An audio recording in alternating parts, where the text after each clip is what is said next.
शाहिद हुसैन, ये भी बताइएगा कि दोहरी केस में नाअहली और ज़िमनी इंतखाबात में हिस्सा लेने के मामले पर वज़ीर आला मुराद अली शाह को नाअहल करार देने की दरख्वास्त दायर की गई है हलीम आदिल शेख की जानिब से। इस दरख्वास्त में क्या मौक़िफ़ अपनाया गया है?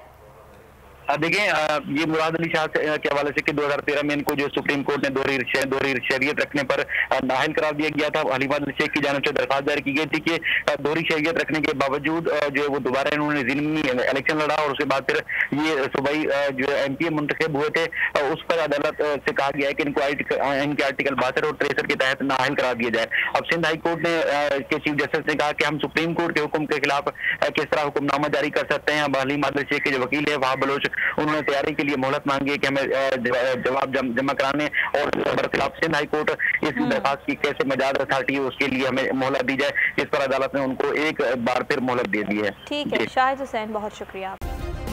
सब्सक्राइब करें और बेल दबाएं ताकि कोई खबर रह न जाए।